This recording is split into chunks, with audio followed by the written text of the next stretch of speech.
Hi, hello, and welcome to the Crewcast podcast. My name is Lizzie Max. I'm film crew, and I don't think we get nearly as much credit as we deserve. So I've created a space where crew and cast can come together to talk about life on both sides of the camera. So welcome to the Crewcast podcast. Hi, hello, and welcome to this week's Crewcast podcast. On the big brown sofa today, we have two absolute giants of the industry, and I can't quite believe we're going for it. So finally, we have Ben Howard. Hello. And David Ajala. Greetings. Hello. Thanks for having us. Yes. So because this is a Crewcast, I use IMDb to introduce the guests to create a level playing field, and I will always introduce crew first. Quite right. Here. They are the engine of the ship. So, Ben, here we go.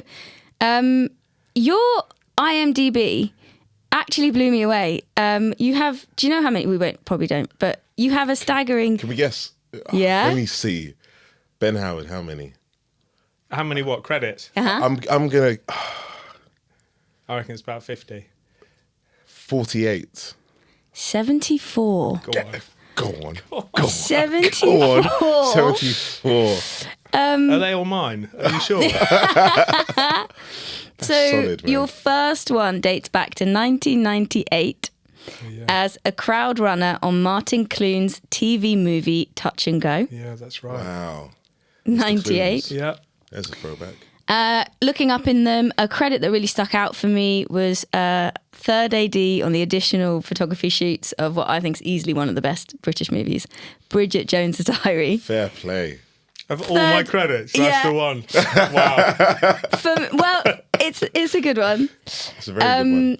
You moved your way up from third AD to second AD, working on some big hit British TV shows, including Ashes to Ashes, Spooks, Sherlock. Classic. Yeah. Big. And then you worked on some films such as Eat, Pray, Love, and something, again, you're going to laugh at this, but I watched this so much as a teenager. A little Selena Gomez movie called Monte Carlo. Oh my gosh, yeah. Oh, snap. Yeah. Selena Gomez, what a ledge. Didn't think that was going to come out today. Are you a Selena Gomez fan? I mean, I grew up watching her in The Wizards of Waverly Place and Disney stuff. Yeah, for sure. Yeah, so definitely, seeing that, I was like, oh, it's probably my... Selena Gomez, Katie Cassidy and Leighton Meester, all shot in Budapest for Europe. For Monaco, isn't it? Well, no, then we went to Monaco for Monaco. Oh, okay. Yeah, we had a blast. Selena's amazing. That makes sense. Budapest. That makes sense. Well, speaking of Budapest, you also worked as a second on the Grand Budapest Hotel. Oh, yeah. You did Fantastic Beasts, Justice League, before you stepped up to the job which you are now doing, first assistant director. And you first did massive films like The French Dispatch, which are brilliant, Wonka, and something that I thought was really cool, Mickey 17. Brilliant. Cool. And obviously, Sounds quite good when you read it out like that. Yeah, very cool. you're so proud of yourself. And it's the variety as well. You then It's awesome. first did the Keira Knightley film that we all met on, The Woman in Cabin 10. David Ajala. In the house. I just want to be like, welcome. So, Thanks for having me. cast don't get anything. That kid from Hackney. There we have it. So what do you reckon you've got? How many credits? Oh, man. Not as many as Ben Howard, but I would say... You're in a similar ballpark. Really? Yeah, I would say mid-60s. 40? Ben spot on, 63. There you go. And that's not including all way. of your self credits, because, Oh, snap, like talk show stuff. Yeah, Right. That's not including all that, 63. Fair play. You started back in 2006 in a film written by Noel Clarke, Kidulthood. Yeah. Classic. Jeez. You've played parts in TV shows like The Bill, Doctor Who, which is so cool. My Doctor, Matt Smith. So cool. My fave also. Really? Yeah. I mean, him and David Tennant, I put the two just same. next to each other. Yeah. Both brilliant. Different. Silent Witness, Misfits, Black Mirror are just some of the absolutely massive things you've been a part of. You were also in a huge film, The Dark Knight, Don't know if anyone's heard of. Yeah, you know, what film is that? Fast and Furious 6, Yeah. no less. Before landing your first reoccurring role in ABC psychological medical drama, which Black just Box. sounds stressful. Yeah, psychological medical. Yes, I was like, it was a ooh, lot. Yeah, it was spicy. bit of a remit. Yeah, so Black Box. Yeah, You then worked solidly on various jobs until your next huge reoccurring part, which is just absolutely massive, Cleveland Booker. boom. In Star Trek Discovery. I don't know why I went American. He's No, English. I'm digging it. I'm digging it. But funny enough, they weren't sure if the character would be American or British, and they literally decided a week before we went to picture. Oh, really? But I was good to go either way. But I'm happy I kind of kept it in a British Really? accent. Yeah, I feel like it's cooler. Yeah, I think so. Really, not to. So that was all happening a few years before you met us then on Cabin 10, which is where we've now landed 2 years later in a podcast studio. Crazy, 2 years later. Yeah. So we shot that in 2024.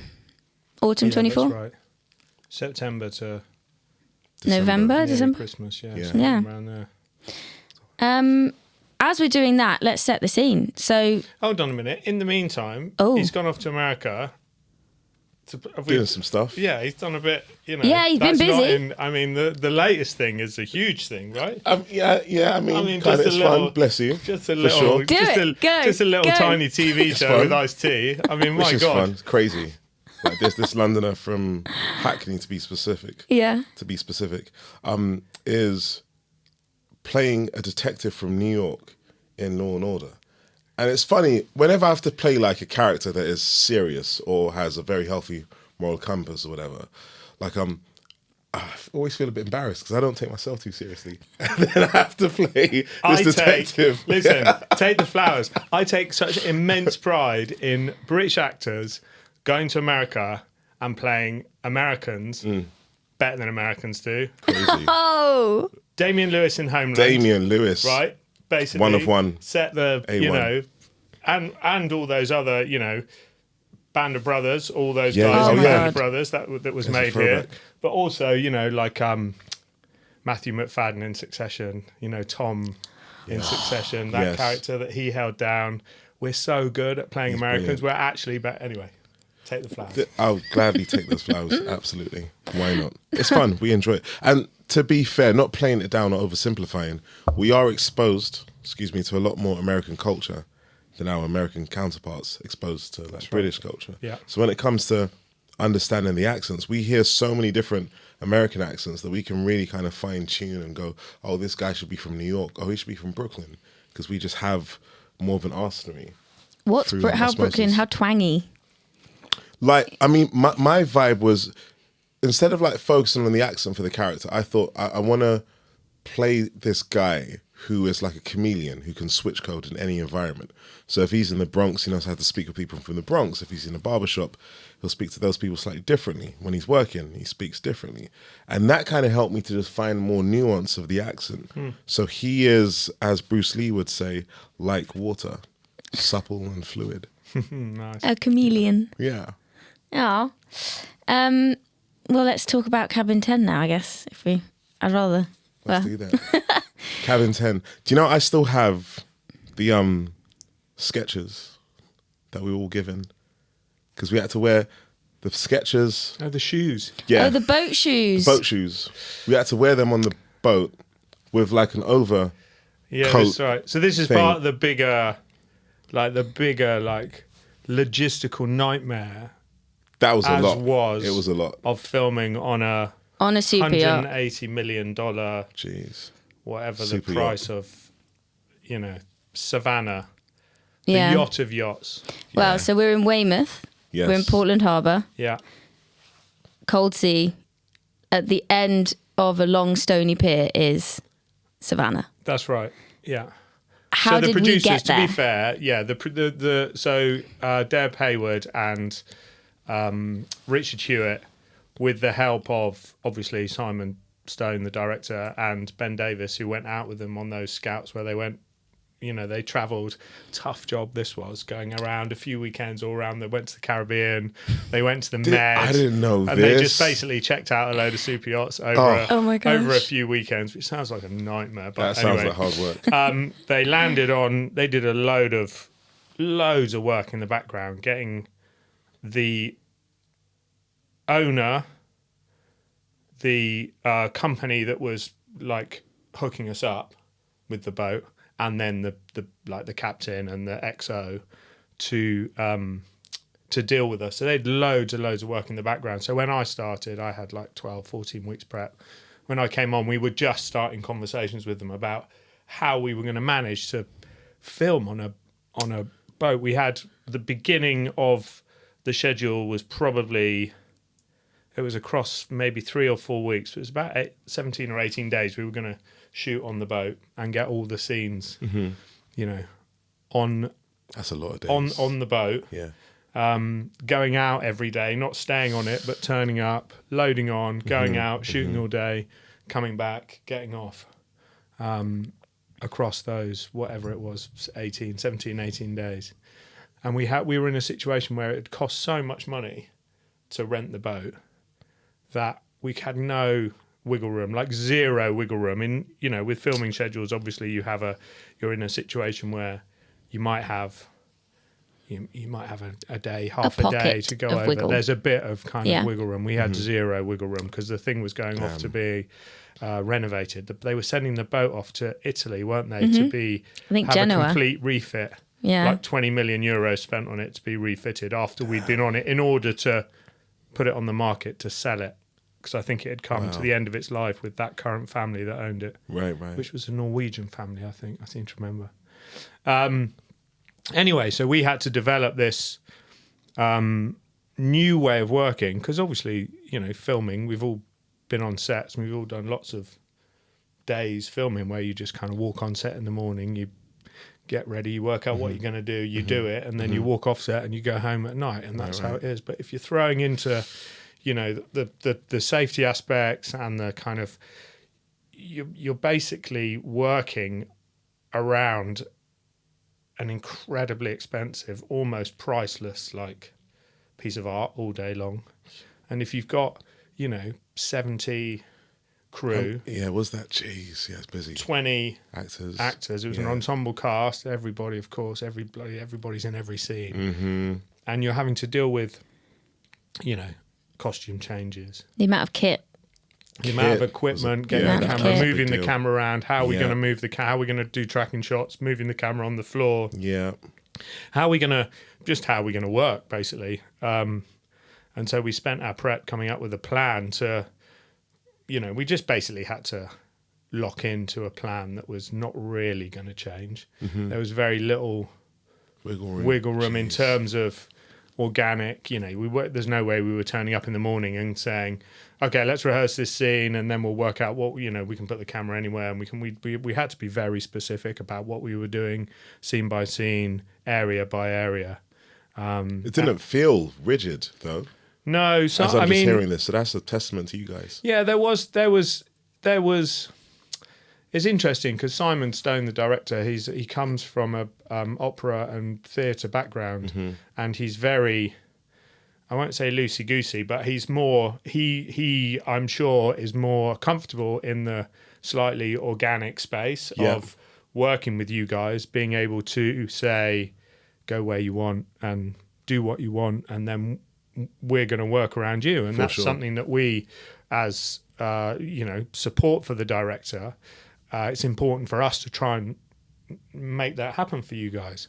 That's good to know that you didn't feel like it was a rigid, No, difficult, this is surprising to hear, that level of situation. detail. But there were times when we were very much like, no, we can only do this. And So what was the routine then? What did you put in place? Yeah, what did that look like? Talk us through a morning of getting. There's like getting really to boring Savannah. stuff that there's like so like you had to have they had a list of people that was like there was a bouncer on the back of the boat counting people in. Do you remember, with an iPad? And we had a certain amount of people every day. So we had I think we had a half-hour period where we had to check people in, Yeah. You had to go. You had to put your go in your own shoes, obviously, and there was this little pier with a container room on it, and you went in the container room and you swapped your every crew member land had a shoes. box. That's right. Every single person had a named box. Everybody name on had the a box. named box Yeah. on a shelf with your shoes in it and your overshoes and your and some of your wet weather gear. And you had to take off your land shoes, put these awful Skechers slip-on shoes on. I don't You think had a I really still big wear problem them, with them. by the way, just No, so you you know. don't. I absolutely do. I was in the gym this morning, gym class, and I was wearing them. And I'll humour you both even more. I still have my name tags on the On them Skechers. both. Yeah. That's amazing. It just feels like it just feels a bit sacrilegious to Does it take say them The off. fact Ben that you or still David? wear Oh, them. David. Ajala, It says yeah. David. That's funny. There was a whole discussion. You did not want to wear them. You're at the opposite end of the spectrum, aren't you? You hated I them. refused Why is to wear. I told the producer, actually the exec, Richard Chert, that I was not going to wear slip-on Skechers. They're That was so the thing. comfortable. I'm just not. They're I'm like, ridiculous. Come on. dude, I wasn't. They're so comfy. I'm 50 years old. I'm not there yet. That's with the slip-on age, shoes. isn't it? Well, that's possibly part of the problem. Yeah, it's true. It's true. Anyway, so yeah, you had to collect all your stuff. You had to Yeah. put, because obviously for people that don't know about super yachts, why would you not know about super yachts? You can't wear. Generally, people go on barefoot. They give up their shoes when they go on board, and they stay barefoot all day. That's because you're generally on holiday, right? But you can't do that. That could not be. That wasn't safe for us. And as a working environment, you couldn't have people just wandering around in bare feet with all the equipment and all the areas we needed to go in. And so yeah, we had to have a way of having shoes that we could wear inside that were completely that had never touched outside, and then shoe covers for when you were out on the deck around the outside. Yeah. And you had to religiously take them off if you were moving from the outside to Outside the in. inside. Correct. And everyone had them on these like carabiners that were clipped Yes. to you in some way, along with all of your kit. And Yeah. camera crew already have like harnesses on and everything, and then you're adding like a pair of shoe covers to the mess. And then they emptied there was a gym on board, obviously, of course. I didn't know that. Yeah, that they emptied. Not when you were there. They took all the machines and all the equipment out. Right, And that right. was our storage room. And I see. That we had some makeup stations in there and some area for costume rails and various things. Was that like the garage bit? Because No, that had loads of that was stuff. I can upstairs. see what. Yeah, I can It was see what- upstairs Oh. next to the spa. Yeah. Wow. So that was where all the camera equipment, all the grip equipment, all the minimal lighting equipment was stored. Pretty much, I mean, massively reduced. Obviously, you see the junk that we carry around with us normally on film sets. It's streamlined. hugely streamlined. Yeah. I remember a lot of boat meetings in prep where you were doing the streamlining Yeah. of what teams can lose people, Yeah. who can lose kit, like how to do this sort of shrinking of a film crew. Yeah. To go, how many cabins was the boat? 12? It was 10? no, it was less than that. There was 6. There was the owner's cabin and maybe 5 other accommodation. I think it was for 12 people. They could take 12 passengers, and there was about 28 crew on Boat board. crew. Boat crew, yeah, who worked under Captain Chris Durham and the executive officer Josephine DeLuca, who were like the two. They ran the boat for us. Yeah, they were great. And I have to say, they were. And every time I talk about this with talking to people about how that experience was, they came at us with such warmth and open arms and wanting to involve themselves and all of their crew in helping to make this thing work on the boat that I often refer to those 3-4 weeks as one of the happiest times I've ever had filming. Amazing. Because of their how great They those were, two man. guys and their crew were. They made it really, really special. And for so us. consistent as well, Wow. isn't it? Yeah, they were. I'm so happy you said that because they were brilliant. They did. So they so were helpful. They were split roughly into the crew, 26 odd of them, and most of them well, actually, I don't know what the split was, but maybe half and half were people that worked inside the boat, and then the rest worked outside the boat on the decks. And they did everything for us that you could imagine on a film set. They were so nice. They were the equivalent of locations people, helping us cover stuff up and protect the boat. They were art department. They were props, moving stuff around, redressing, sweeping the carpets to make the carpets look nice. They did all the drinks for us, created all the prop drinks, reset the drinks, like topped up the drinks. They were the kitchen. They were the home economists. They made all the food that the actors all ate in all the scenes and brought all the food up. They were all extras. They played themselves on the boat. Yeah. I mean, we simply couldn't have done it without them. And everybody, we were all really nervous about going onto this boat as a crew, taking on all these people like that don't, aren't necessarily used to being in that environment, working in that environment something that's so precious. And of course, we needn't have worried at all. These people are like they're absolutely brilliant. Elite level hospitality, hardworking, good people. They had the year before on the boat. Literally, It's that level of I remember finding out about that. My brain just went, "Can we say that?" I just thought, that might be. They had, and there's my first edit of the podcast. Yeah. So you said that was 4 weeks of your happiest sort of week shooting. How was it for you, David? It was because fun. it was a different vibe because you were all kind of cast was sort of very much confined to the same spaces, which is unusual for you guys at work. I mean, I have to let it be known, it's very, very fortunate for everyone and for the dynamic on set that we actors got on very well together. Because that first week, and it's just because of logistics and whatnot, we were in one room that was a bit bigger than this. Maybe a third bigger. Maybe not that much bigger. It's not far off, is it? Because if it was shorter... For the listener, this is a small room. Yeah, that's true. This is a small room with no windows. Yeah, with no windows. Like where they were. Exactly, And I thought, man, day one, are they trying to teach us something? Is this punishment? Are we in purgatory? You're being humbled. Yeah, bear in mind that, actors, when they come to work on a set and they come and do their thing in a room, and then while we're setting up the shot, they go off and can go to their trailers or go to their green rooms or go to their own personal spaces, which they have contractually and they need because they're getting into the right headspace or whatever it is. Just to preface that. And because we didn't have the space on the boat, we were taking an ensemble cast of 12 plus people. Nobody had... Actually, Kira had a private space. Nobody else had a private space on board. Guy as well. Sorry, Guy and Kira. Yeah. They each had their own cabin, but everybody else was just chucked into one room, basically. Yeah. And we had to just get on with it. But I think because we all found it so funny, and some people were a little bit seasick as well. I think we just all banded together very organically, and just got on with it. Well, it was also the added complication of if you'd wrapped your scene and we were out at sea, were on the boat. There was no going back. Oh yeah, obviously, because you're not just filming one scene all day. You might do a scene with everybody in the morning. And you might finish that at 12 noon. Not and be in then the you've rest of got the day. a scene that's just got two people in between 12 and 6 p.m.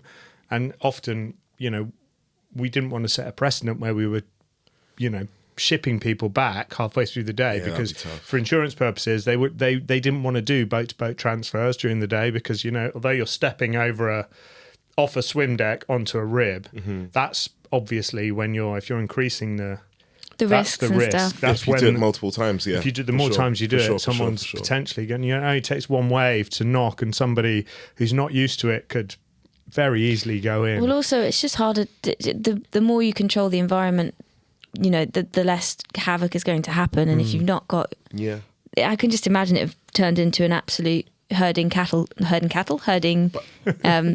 type thing. But I get it though, and that could be, and you add that on top of working on a film set in the middle of the sea, and those logistics, and then ferrying actors to and fro. It's wow.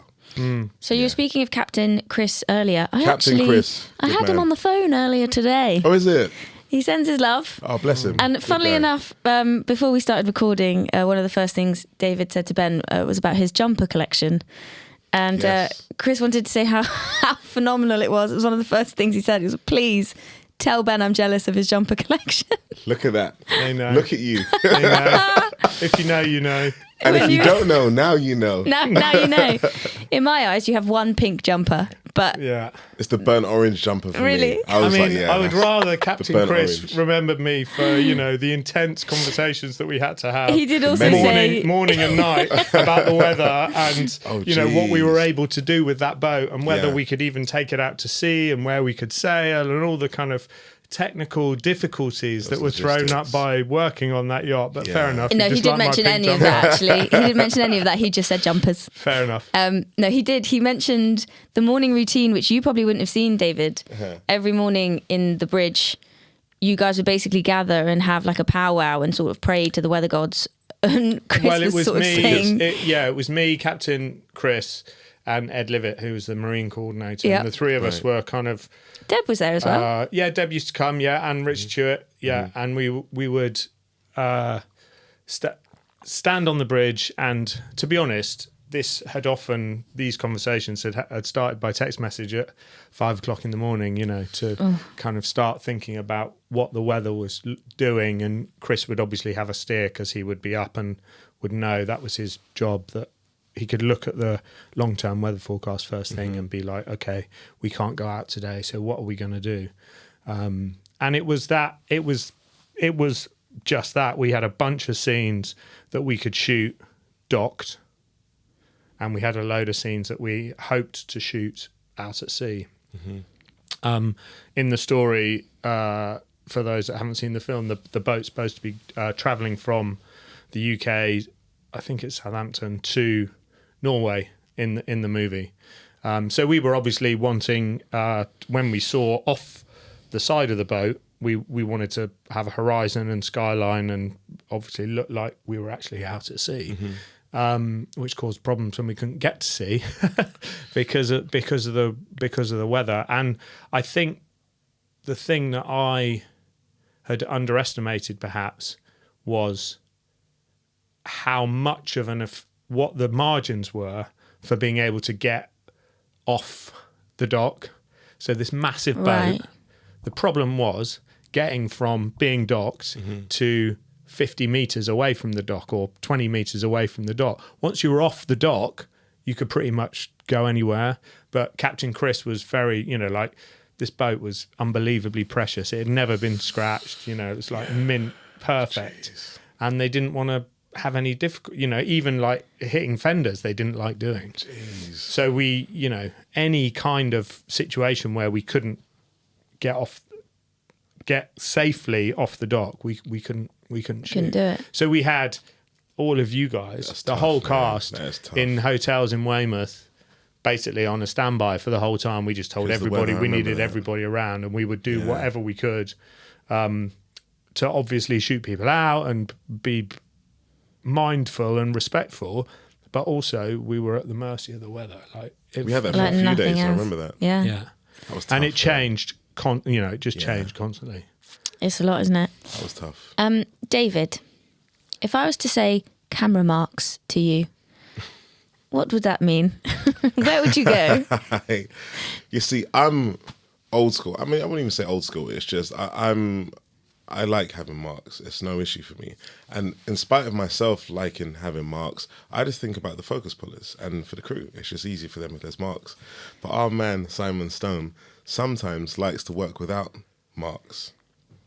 And as much as that's free flowing for the actors to kind of be supple and be malleable with their movements, for crew it's a nightmare. So for the focus puller, it's Yeah, just, for the listener, what would you camera marks like? Just so give, camera us, give marks. us a bit of background. So it could be anything from a bit of tape on the set of the floor. So if I'm playing a scene where I walk into a room, come through the door, and then I land on my mark, let's say it's a green mark, the camera will never see the mark. I land on my mark, and then for the focus puller and for the camera operator, they know that that's where I'm going to land, and then I may move from there to another mark. If I move to multiple places on the set, I'll always have the same coloured mark. And it's just a logistical thing to just follow the actors and their movement. But I remember the crew having to adapt to that because Simon was very free-flowing, wasn't There he? was a bit of pushback, yeah. A bit? because we're yeah. It's tough, but again, it's that negotiation thing, of like Yeah. give and take. But I thought that we did find a good, healthy middle ground to kind of make that work, so both parties were happy. But I think it's really interesting. It's just there a were different way some of teething working. problems for sure. He just Yeah. he just doesn't want to feel like there's any restriction in Yeah, place, which which I get. is kind of fair Yeah. enough. But I guess the skill is within the restrictions, finding flexibility, freedom, and still being malleable within the restrictions. I think that's the skill. And Yeah. shout out to Tim Morris and Legend Felix Tim Pickles. Morris and Felix, Guys, absolutely, amazing both of them. Focus pullers. focus pullers. Yeah. So it's a bit of a spoiler if you haven't watched the film yet. If you haven't watched the film yet, tough. It's Yeah. been out long enough. Bad long enough. What happens to Ben Morgan? And how did you shoot it? Did you shoot it on the yacht? Wait, so what happens? Basically, We did. We shot that on the yacht. no, you shot that in the studio. Hold on. Yeah, it was on stage. So we built. Okay, so Hold Ben on. dies. Oh no, we did. Of course we did. Sorry. in the corridor. Gee Yeah. whiz. And I've seen the movie. I was that impressed by how seamless it was. I actually thought I shot on the yacht. No, of course, in the studio. So there Yeah. was some scenes that required more interaction with bits of the yacht. That corridor, the main corridor, the guest corridor, didn't really exist on the actual boat. So That's right. our extremely clever designer Alice Normanson Alice, that's it. It's Alice. came up with the run of doors, and they built some of the rooms because we needed to do a load of other bits and pieces in rooms. So yeah, that the guest corridor and a bunch of the guest rooms were a set which we shot at Leavesden. Basically duplicated, Yeah. wasn't it? I So remember well done. It Captain was Chris very coming clever, in yeah. and being blown away. Yeah, we by brought it. Chris, and maybe Jojo came as well. But I think Chris definitely. Yeah, I remember came, Chris when Chris was there. and we showed them, and they were knocked out by that. Yeah. It's so impressive. But it had to be built because also, so in the stunt where you die, you get knocked around a bit and you're up against the walls and that just couldn't have been done on the yacht, could it? Like, there's no way. I No, mean, definitely not. insurance, Also, I rewatched damage. it today.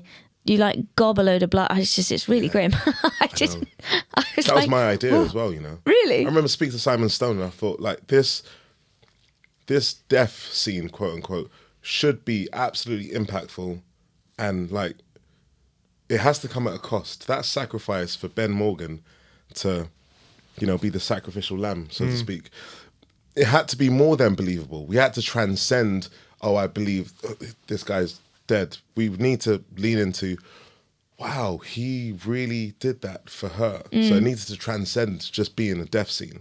So having the blood in the mouth and foaming out and then the blood in the eyes was The my eyes. idea. I think it's How important. was that after? Was it post? No, we did it on the day. Ugh, what'd So they do? it was very, very fiddly. I can't remember, Ben, if you remember how fiddly it was, but I think maybe because I've worked with Leslie before, makeup, and we just get on very, very well. So we kind of prepped it before. So if there were any kind of teething problems, we would know how to kind of circumnavigate it. So on the day when we came to shooting that scene, our resets were as efficient and as quick as possible because I really wanted to get that shot where you just see the bloodshot in the eyes and then the blood coming out the mouth. It had to feel that visceral and raw. It's pretty good. I bought it. Like, it was grim. And we shot it pretty quickly. I Yeah. thought it was going to... I remember Simon saying how much time we left to get all the footage for that scene. And because, just being so well rehearsed and what have you, we did it in like record time in comparison to what we thought. how Yeah. long Yeah, it we went thought pretty was well. taking. I seem to remember it going pretty well. I mean, that's the thing about any of those like particularly tricky sequences that we try and take on. It's all about how well prepped you are, 100%. and all about how willing these guys are to get involved in making it look as good as possible Yeah. and rehearsals and Without testing over-rehearsing as and- well. Because Yeah, there's a it's- balance, isn't there? Yeah. Of course. There is always a balance, isn't it? Because you want to be prepped and kind of rehearsed and ready, but at the same time, you want to leave a little space for what I call, not being too whimsical, magic. It's just a bit of space for unknown of, oh, that happened. Yeah, you kind of need to. You need to go as far as you can, but allow yourself a certain amount of percentage to act on top of it, right? Here, so here. it's muscle Here. memory. All the movements are Of course, yeah. but then you're also. It's a bit like. Are you talking about the fight? Yeah. I'm talking And that about approach like to the any work kind of as well. physical. Right. Any kind of work that involves, for actors, from my experience, and I don't want to talk for actors, of course, but only like I get to watch them all the time. It's a bit like rubbing your tummy and patting your head. Of course, yeah. You get the muscle memory in, but you leave yourself a percentage of like an air gap. To be able to fill with performance. 100%. And that air gap, that's so well articulated. I might have to steal that, Ben, if you don't mind. You're welcome, mate. You can use that anytime. That air gap is so important because you leave it there. And it kind of takes off the pressure of having to be polished and perfect. It just leaves room for organic mess, which reads very well on camera. And I remember shooting that scene and it was with Kira. There was a moment with Kira where she she saw the aftermath of my character kind of collapsing and dying. Yeah. And I remember being on my side and then clocking her eyes. And it was so weird to just catch her in that moment. I just remember seeing the fear because she saw the blood and all that for the first time. And to get that on camera, it's just wonderful. I think those reaction moments, they kind of happen in those air In that pockets, space. those air bubbles. I mean, it's a good fight. She really gives him some as well. She does. He's decent, that Paul Lowe. Art Malik takes an absolute beating. Paul, good guy. Paul Lowe, yeah. Yeah. He's fun to work with as well. And do you know what I like about Paul as well? Not to This sound is like the stunt coordinator extraordinaire, Paul Lowe, who I Yes. believe's been on this show already. He was on episode 1, if you're he was listening. on episode 1. Mum, that's Lucky you. you. You'll remember. Paul was great. What I enjoyed when working with Paul is how invested he was in the story. And as much as it may be choreography and it's a fight scene, you do want to be able to track story beats from moment to moment. Yeah. And I like how he put that right at the top of priorities. Do you know why that is? Is because he's like, his heart is in acting. Yeah. Oh, really? The stunt work has come Later on. as a kind of side hustle almost. Right. But he is basically a performer. Okay, that makes a lot of sense now. And that I didn't know that that. definitely ties into Yeah. That makes a lot of how sense. he works with actors. Because I've done a bunch of films with Paul, and it's the set. Everybody loves exactly what you said. Everybody loves working with him because he kind of understands the actor process, Right. Yeah. and that's because that's where he comes from. Well, that play. whole That makes a lot sequence of was sense great. now. Ajala for Bond. That's what I say. Let's go. Why not? Talking about things that went really well, do you have a standout day that you remember being particularly challenging on the yacht, or just widening the chat to any day in your careers that you have a really tough technical day that you remember at work that you might want to bring forward to the room? Anything comes to mind? Well, we kind of covered the weather issue with the yacht was the constant changing of the schedule. Yeah. And having to tell obviously when you decide, we're not going to do A, we're going to do B, telling everybody and revving everybody up for those extreme changes. That was pretty tricky, I will say. Constantly changing when at one point we had all our tech trucks parked on the pier next to the yacht. And over one weekend, they had to evacuate all the tech trucks because it was too windy and they were scared these Luton vans, the trucks, were going to blow off the pier. That's how bad the weather was. I remember this. I mean, the yacht was so well prepped that there was never really, other than the changes that we knew that were going to come around weather and those issues. It's never those kinds of things that trip you up. It's stuff that, maybe on the stage. There was one scene that we were shooting where it was Bulmer's wife, but not Bulmer's wife, with Lowe. Do you remember the Carrie? the switcheroo? So Carrie and Lowe in the library, Yeah. and how we were trying to shoot that scene but not because of the complications of the switch and the two different actors. Everything leading up to that moment, from the decision to cast them as two different people, up to the moment when you were putting it on film, and the amount of discussions that there'd been around how that was going to work, and that maybe we got a bit tripped up there. That was a pretty because actually Tough. the filming of it was pretty difficult. Yeah. Shot selection, what we were choosing to reveal. You had Gitta. That's right, Gita Witt Veet. as Carrie, and Lisa And Lovin, Lisa. I believe, as That's right. Anne. Yeah. That was tricky. But yeah, it's always the things that you don't expect that are going to be, it's the two actors in the room, and suddenly something comes from nowhere because you've just and thought you're putting out fire. you've just thought, oh, it's only two actors in a room, it's going to be fine. In terms of other jobs, gosh. I just realised we haven't really explained what a first does, what your job kind of is on set. First AD. So I get hired by the producer and the director to come on to work with the director and help the director execute his vision, I suppose. And then I work very closely with the director and the producer, prepping the film, solving logistical problems that come from the script. Basically, You run the floor. I create the schedule, kind of run the prep, the meetings, the kind of information transfer that happens as you're starting out and getting closer to filming, casting, dates for actors, all the things that build up while you're in the office thinking and talking about how you're going to make the film, and all the kind of meetings that you have to have with the director and helping them through that process.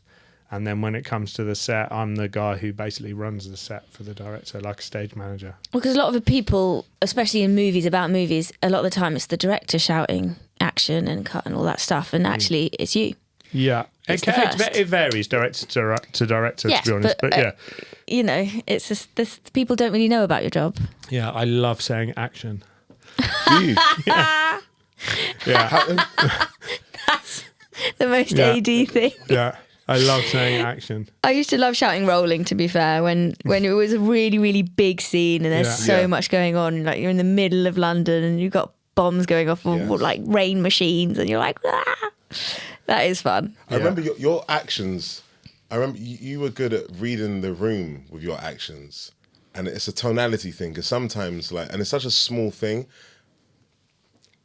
This is a bit of an ick, or just. Oh, is this annoys your me set sometimes. peeve? Yeah, Everyone's got a set peeve. 100%. It's when the AD or the director says action, but their action isn't helping the tonality of the scene. That's So if it's an intimate, quiet scene and they're like, action! Booming in action, it's like, and I've got really sensitive ears, so that just becomes like a. Is that takes kind you of out of yourself, Yeah, right? and then I yeah. have to kind of recover, and then I'm just chasing my that's tail.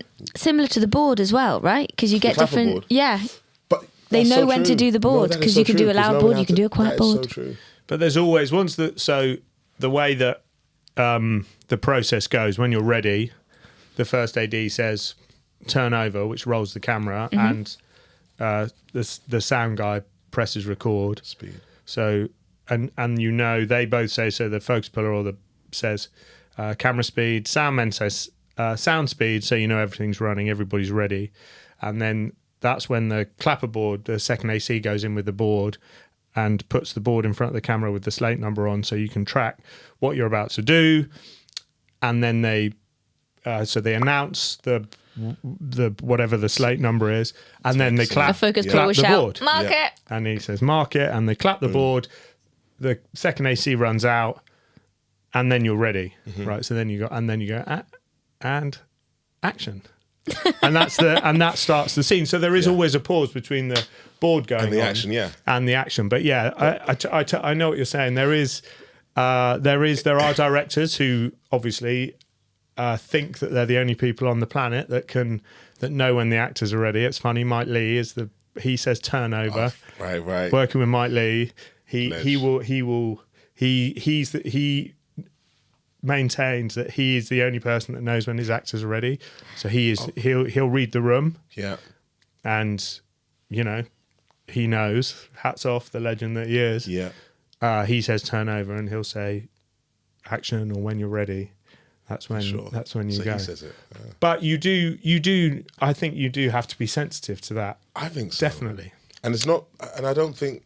I feel I can confidently make that statement without sounding precious. No, it's just really important. It's 'Cause not then precious the at all. crew are kind of locked in. Do you know what I mean, Ben? Everyone's kind of locked in with the vibe and the tonality, and then you just breathe together. Especially when you're in a close up, because Absolutely. you know people don't realise that when you're, you know, when your whole face is filling is going to be filling a screen, or it's going to be like 40 foot high at the Empire Leicester Square or whatever. Yeah. Any kind of movement, you know, like make someone jump, they will. It just tracks. They do. You do see it. Yeah.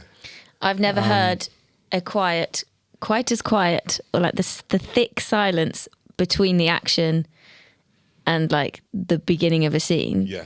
It's the quiet is so when you're a runner as well, and you're like you're locking off, or you're queuing someone in, or you're a third by the monitors. Just that moment before it starts. The fear. Sure. Yeah. I mean, my background is theatre, so I spent a lot of time. Same here. Like backstage during performances. Yeah. And you were always, and it was in the days before, you know, I worked at the Bristol Vic when I was in my teens. Oh, cool. Before I didn't have a mobile phone till I was 20, but so you never really had, or 18, I had a mobile phone, I think.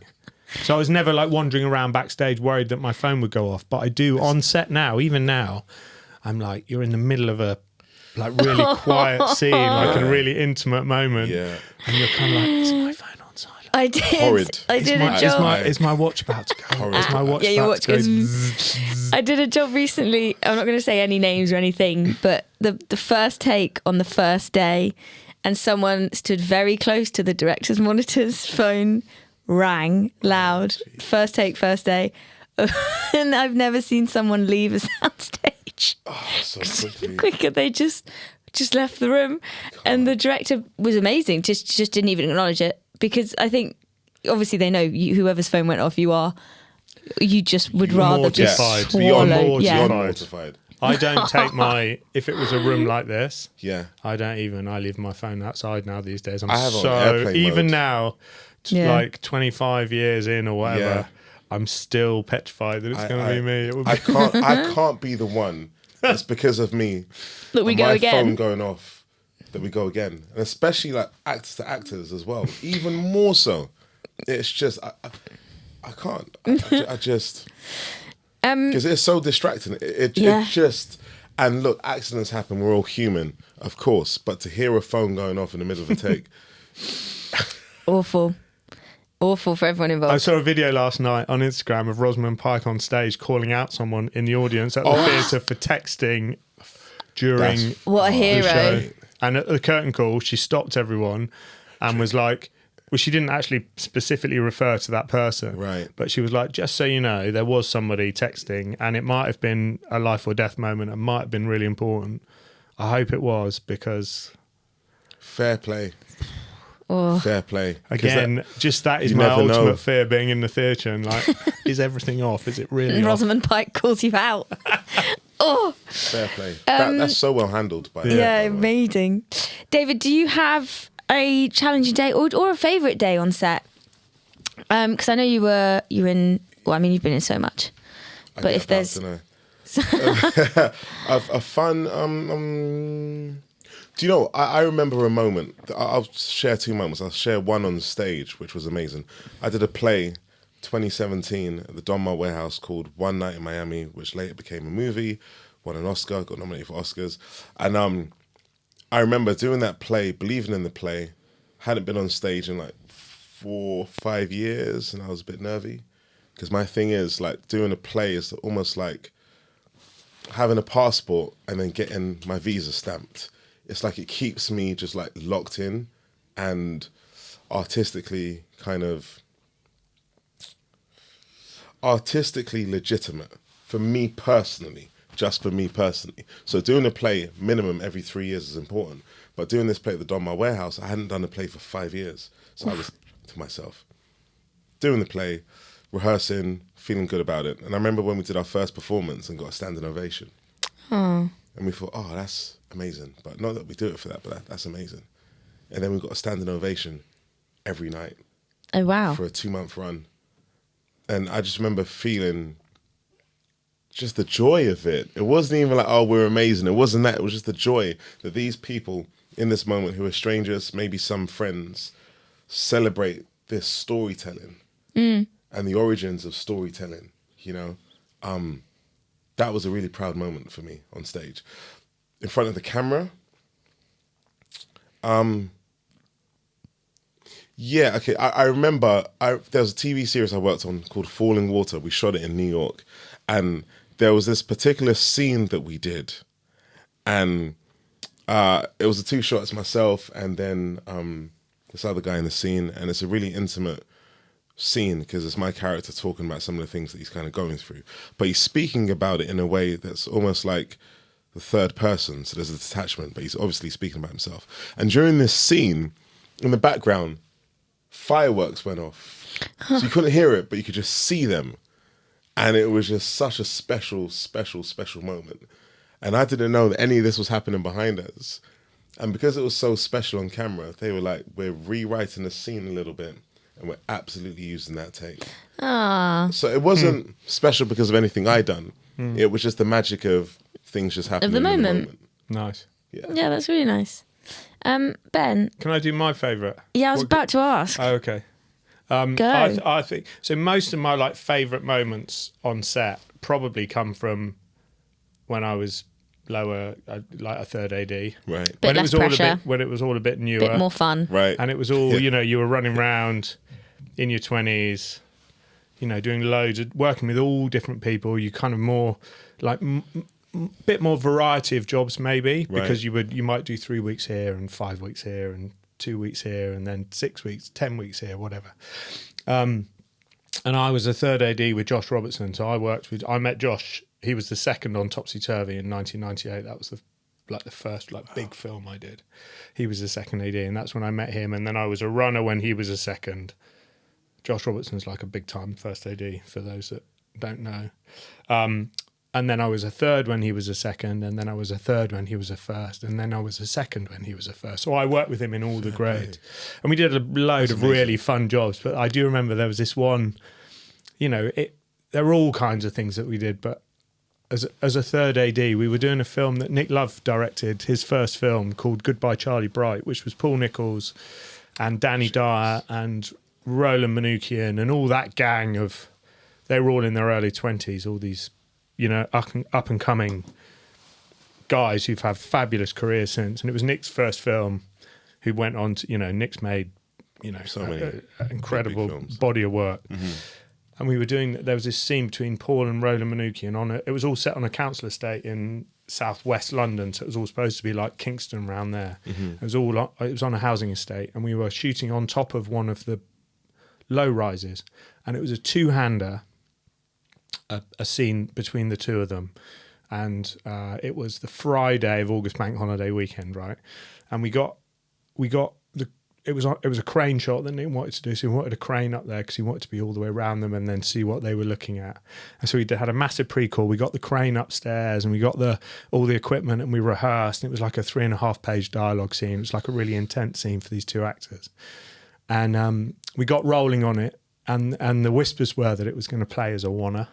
Right, so we'd spent maybe an hour rehearsing and then an hour setting the shot. We turned over at maybe, so it was probably like an 8 o'clock call. Just for the listener, explain that a bit. So probably turned over at 10 a.m. So it started filming at 10 a.m. And then the whispers that this whole 3.5 page scene was going to play in one shot.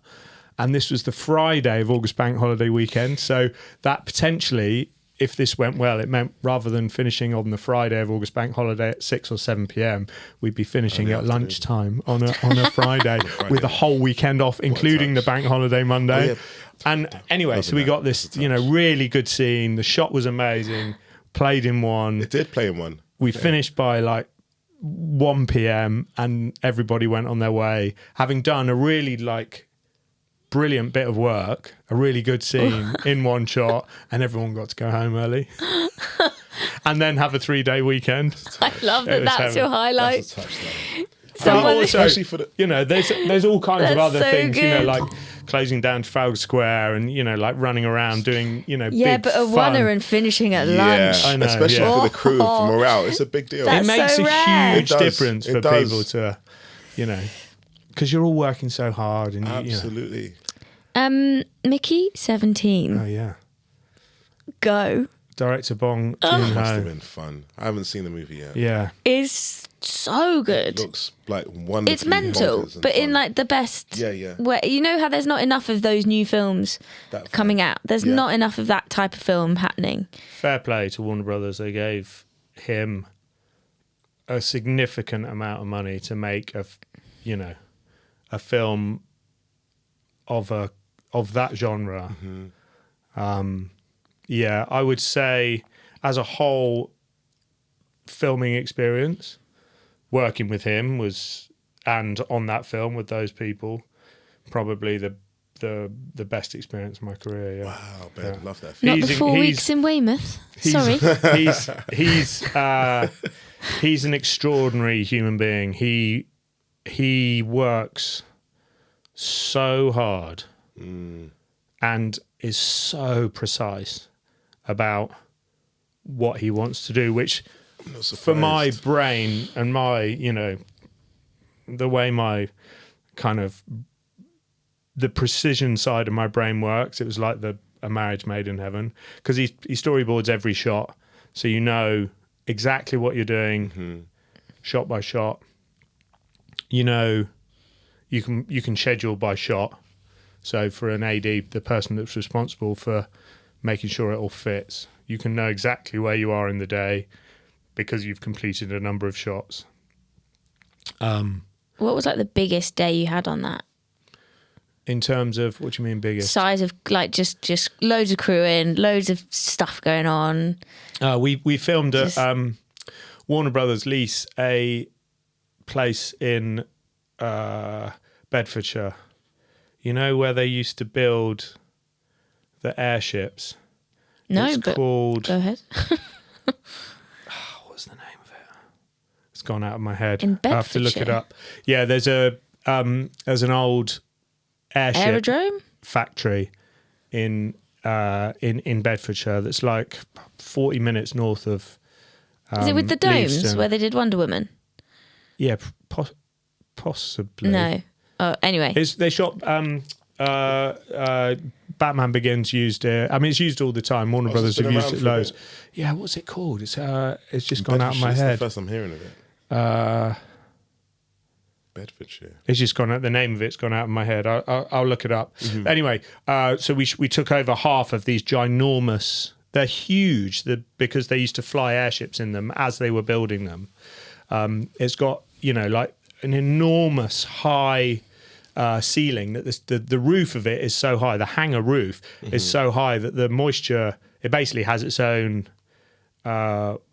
weather climate in That's the not roof. So really, it's a little clouds. ecosystem. It has its own That's crazy. ecosystem, and Because yeah, it's that high. Jeez. yeah. So we built part of Planet Niflheim. Wow. We built there. You taking over half of one of those hangars, and we Dom Tui, who is the special effects supervisor, they put salt down because it was for snow, and then the way it was lit. I remember walking. I've been on a lot of sets and seen a lot of like big spaces and big like impressive sets, but I don't think I've ever been in awe of something that was so kind of enormous.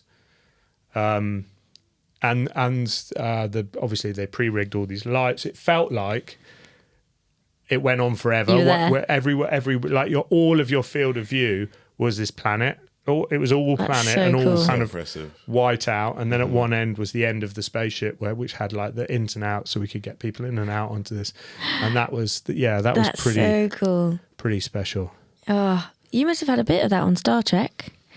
I mean, it's funny because as you're describing it, it's being able to create a set that has such depth that the camera can really read that, because it just makes for marriage in heaven if you can have a set that looks great, has the same kind of depth. I think on Star Trek, what I had to kind of get used to is when we had we call them the Cardington.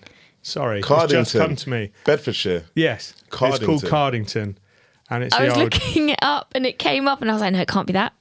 What a I name! said it. Yeah, You know when Cardington. you said Bedfordshire and a studio in Bedfordshire, I'm hearing about this for the first time. Yeah, So it's that's- unbelievably. Sorry to interrupt. No, it's all good. I'm happy we arrived there. I knew you were going to do that. We got there. Proud of you, Ben. I was just going to say with Star Trek. Star Trek. Star Trek. Thank you so much. We call it the. I haven't get had a there. coffee this morning. We call it the AR wall, and it's like about 70 foot high, and like maybe 100 meters across, or maybe longer. It's just massive, and then it's on a bit of a concave angle, and then what happens is when the camera is filming the actors in situ, it's like the backdrop shifts on the same axis as the camera. And like Star Trek had this technology from like 2001, I want to say. So kind of getting used to that was just super trippy. But when you see it come together on camera, and even if in the dailies, so impressive. So cool. Like that, it's every now and then I have a moment where I'm on set and I see the magnitude of something, or Yeah. the specialness of something, and I'm like, oh wow, this is a thing. This is really special. Yeah, Stuart Craig built New York, 1920s New York. or 30s. New York was it on the back lot at Leavesden for the first Fantastic Beasts, Oh. Fair play. and it was sensational. Yeah, I mean it was really special. Wow. This is a little off the record kind of story. You know, I was. Does that gonna mean be I have in- to cut it out? Maybe, yeah. Oh, just God. just a little.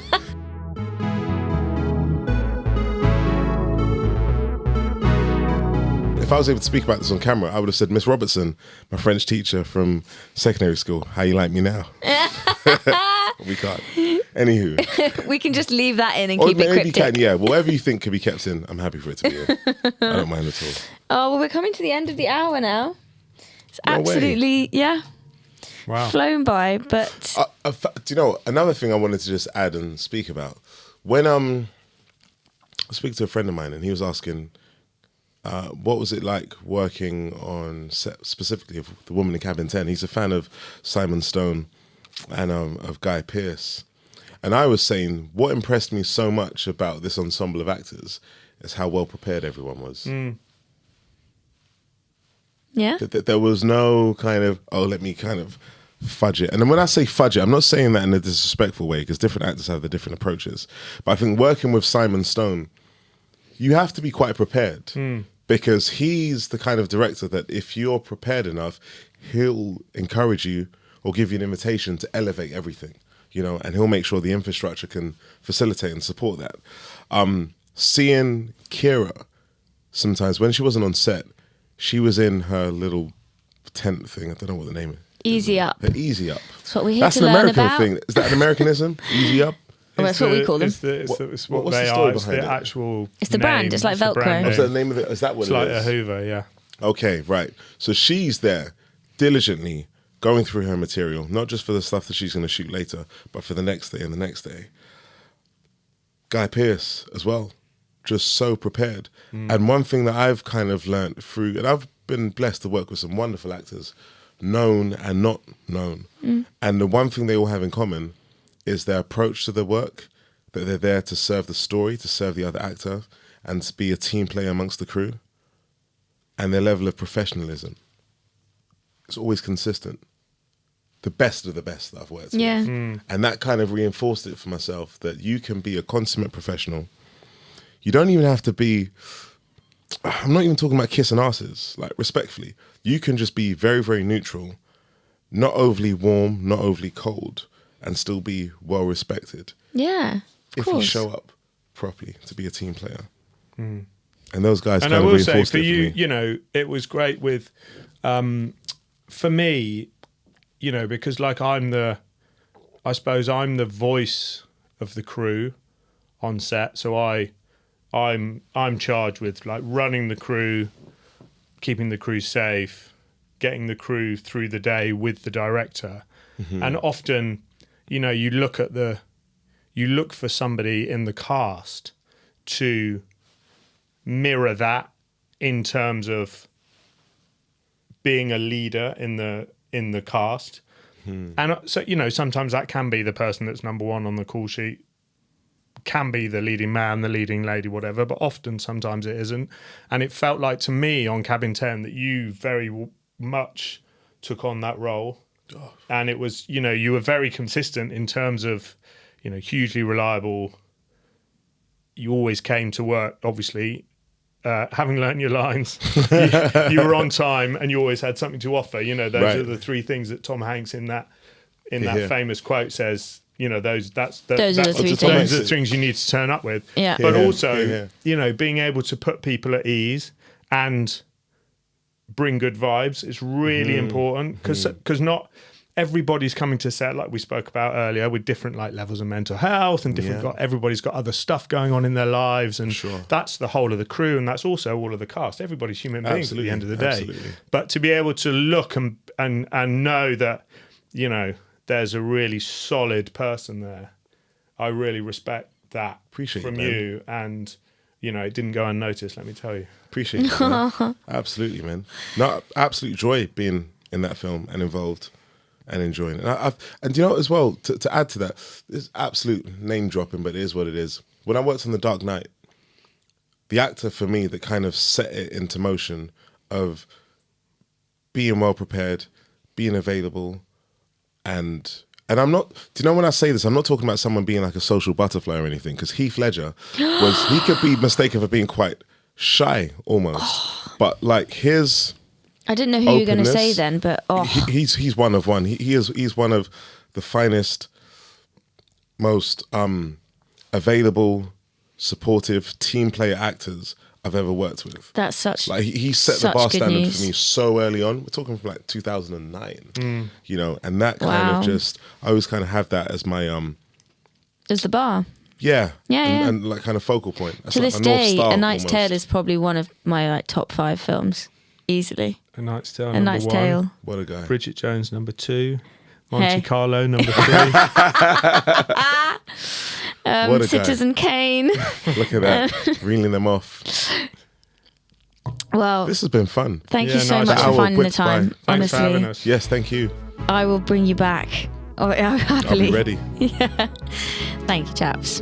And thank you for Pleasure. listening.